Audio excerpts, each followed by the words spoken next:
দুচি দুচি হিচাপে কৈছো বন্ধু হিচাপে কৈছো ভাইটি হিচাপে কৈছো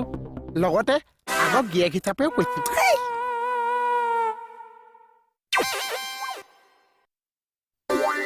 মানুহৰ জীৱনটো আজি আছে কাইলে আছে দুচি তেনেকে চাকৰিটো আজি আছে কাইলে আছে ইমান চিন্তা নকৰিবা এইটো চাকৰিহে গৈছে বেলেগ চাকৰি পাবা তোমালোক ইমান ধুনীয়া ছোৱালী কিমান পঢ়া শুনা কৰা ছোৱালী কিহলৈকে পঢ়িছিলা হাই সেকেন্ডাৰী পাস মেট্ৰিক দিছাতো দিবলে নাপালো ডাইৰেক্ট হাই সেকেন্ডাৰী দিলো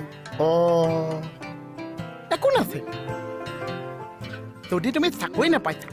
ভাল দুটা ভঁৰাল থকা ল'ৰা এটালৈ চাই গুচি যাবা মানে এটা ভঁৰাল তোমাক অকলে নালাগিব মানে তোমালোক যোৱা বুঢ়ীবিলাক গ'লেহে নতুন নতুন মানুহবিলাকে চান্স পাব আমাৰতো জীৱনৰ কথা আছে আমাক জানো চাকৰি নালাগিছে এইটো ধৰ ধান্দাটো তোৰ মোৰ চাকৰি ধান্দা তোৰ